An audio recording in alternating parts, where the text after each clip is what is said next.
Welcome back to Crime Podcast's Twisted Love, Crimes of Passion series, episode 5. Today we're diving into a case that, well, kind of starts with like a normal celebration, Yeah. but then spirals into this shocking act of violence. It all happened in Gaya, Bihar, back in 2016. And the whole thing centers around the murder of 19-year-old Aditya Sachdeva. Just imagine. So, Simple dinner with friends, and then it turns into this fatal confrontation. I mean, how did that even happen? yeah, it's a story that really makes you think about how fragile life is, and all the different forces at play in society. This case really shows what can happen when power goes unchecked and how violence can just erupt from these like totally unexpected places. Right. We hear about road rage incidents all the time. Yeah. But this case, it's so much more than just people getting angry and yelling at each other. It makes us think about how societal structures and people's choices can lead to these like really terrifying results. So I think it's important to start by understanding who Aditya was. You know, he wasn't just a victim. He was a young man with so much potential. He had just graduated, and he had all these dreams, a passion for cars. He was kind, intelligent, and everyone said he just brought joy to everyone around him. On May 7, 2016, he went out to dinner with his friends to celebrate. It should have been a night full of laughter and good times. Yeah, and that's what makes everything that happens so much more tragic. You have this young man just starting his adult life, celebrating with friends, and then suddenly his life is cut short by this senseless act of violence. It just shows how quickly things can change and how one event can have such a huge impact on so many lives. Okay, so Aditya and his friends are driving home from dinner. They're on a kind of narrow road when they run into this luxury SUV that's trying to overtake them. Now, the driver of the SUV was Yadav, and he was the son of a powerful Bihar legislator, Manorama Devi. And from what I understand, Aditya's car didn't let the SUV pass right away, and that seems to be what started the conflict. Yeah, and right there you start to see those power dynamics coming into play. Even the type of car Rocky was driving, like a symbol of wealth and status. It almost becomes a character in the story. It represents the sense of entitlement that might have contributed to what happened next. Witnesses said that Rocky became enraged. He started arguing with the people in Aditya's car, and it escalated really quickly. Rocky, in a moment of anger, pulled out a handgun and fired at the car. And tragically, Aditya, who was in the passenger seat, was shot and killed. And that's where this case takes such a dark turn. It starts as a minor traffic dispute, something that could have been resolved with a wave or a few words, and it turns into this deadly confrontation. It makes you think about things like how easy it is to get guns, the impact of aggression, and the terrible consequences of acting without thinking. I can't even imagine what Aditya's friends went through, the other young men in the car. To see their friend die like that, so senselessly. The trauma must be unimaginable. It's a reminder of the psychological toll that violence takes, not just on the victims themselves, but on the people who witness it. The impact of this one act of violence, it goes way beyond what we can even understand. Yeah, and after the shooting, things got even more crazy and intense. Like, you can imagine the shockwaves that went through Gaya and like the whole country. It wasn't just some local news story. This became national news. It represented so many problems with power and privilege in India. Totally. You had Aditya's family and the whole community grieving this huge loss, and they wanted justice. But then on the other side, you have this powerful political figure looming over the whole investigation. Exactly. And that just added to the public's fear and distrust. It's that old worry that if you're rich and connected, you can get away with anything. And those concerns weren't totally unfounded. Right after the shooting, Rocky Yadav disappeared. He went into hiding, which just made people even more angry. Yeah, it's like something out of a movie. The rich kid runs away from responsibility, and his family protects him. It plays into all our fears about how there are two different systems of justice. But the public outrage was huge.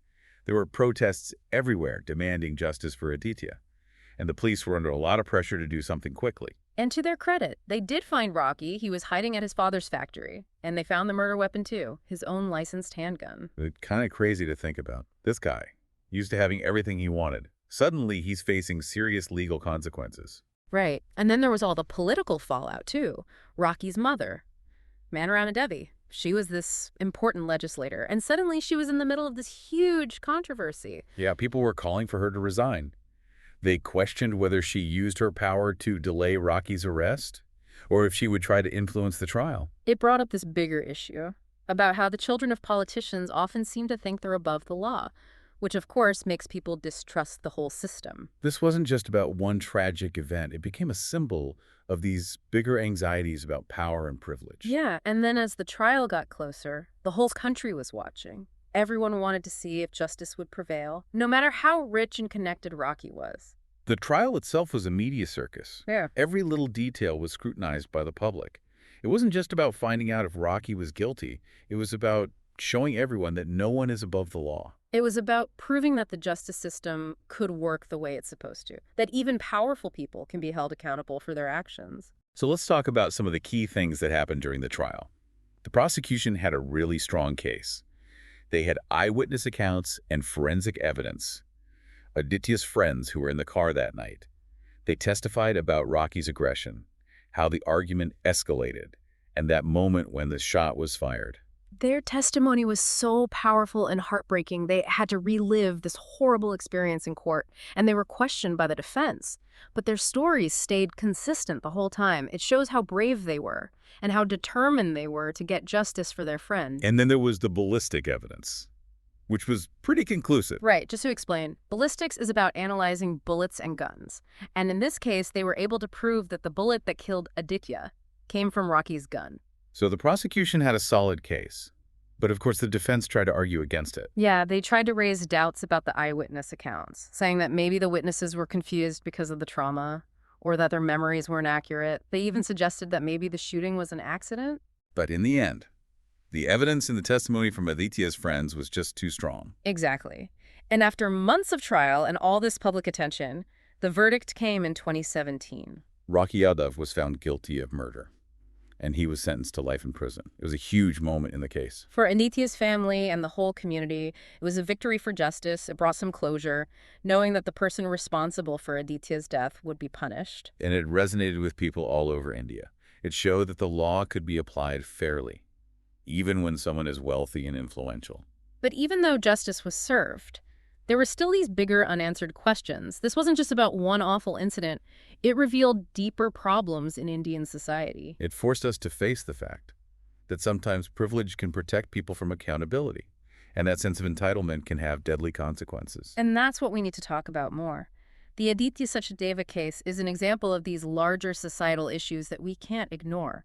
It's a story that makes us question our values and our systems, and what we can do to create a more just world. Okay, so we've talked about what happened, the trial, the verdict. And I think now it's time to step back and look at the bigger picture. Yeah, you're right. This case, it was about so much more than just road rage. It showed us some really deep problems in our society, like the sense of entitlement, the abuse of power, and this feeling that sometimes privilege can get you out of anything. And I think that's why this case had such a big impact on people all across India. It tapped into this fear that we have about whether everyone is really equal under the law. Right. It makes you ask these tough questions, like what could make someone snap like that and resort to violence over something so small, like a traffic dispute? Yeah. Was it this feeling of being untouchable? Did Rocky Yadav really think that he could get away with anything? It's hard to say for sure. But these are the questions we need to be asking if we want to prevent something like this from happening again. I agree. This case also highlighted what some people call a culture of entitlement. It's this idea that some people, just because of their family or their status, get special treatment. Exactly. And that entitlement can show up in all sorts of ways, from little things like ignoring rules to really serious things like violence and a lack of accountability. Like we saw in this case. Yeah. And that kind of attitude, it really undermines the idea of a fair and just society. It does. And even though the trial is over, Yeah. we can't forget about the human cost of this tragedy. Right. A young man lost his life, a family was destroyed, and a whole community is still dealing with this terrible loss. Absolutely. The legal system can bring some closure, but the emotional pain of something like this, it can last forever. And those scars, they remind us of the real impact of these societal problems. They remind us that this wasn't just a news story. It was about real people whose lives were changed forever. Yeah, right. So where do we go from here? What can we do as individuals and as a society to make sure something like this never happens again? That's the big question, isn't it? It is. There's no easy answer, no quick fix. Right. But we have to start somewhere. We can demand more accountability from people in power. We can support efforts to reform the justice system, make it more fair and transparent. Yes. And we can challenge the norms that allow entitlement and privilege to flourish. We have to educate ourselves And each other. about these issues, and we need to have open and honest conversations about the kind of world we want to live in. A world where everyone is treated with dignity and respect. Exactly. That's a really powerful message. This case was a tragedy, but maybe it can be a catalyst for change. I hope so. Maybe it can inspire us to create a more just and equitable world. A world where young people like Aditya can live without fear, pursue their dreams, and know that their lives are valuable. That's a great point. Well, thank you for joining us for this deep dive. It was a difficult topic, but an important one. We hope it made you think, and maybe even inspired you to take action. Yeah. Remember, change starts with each of us. So keep learning about these issues, talk to people about them, and let's work together to build a better future. And don't forget to follow and subscribe to CrimePod Castle's Twisted Love, Crimes of Passion series. We'll be back soon with another deep dive into a fascinating true crime story. Until then, stay curious, stay informed, and stay engaged.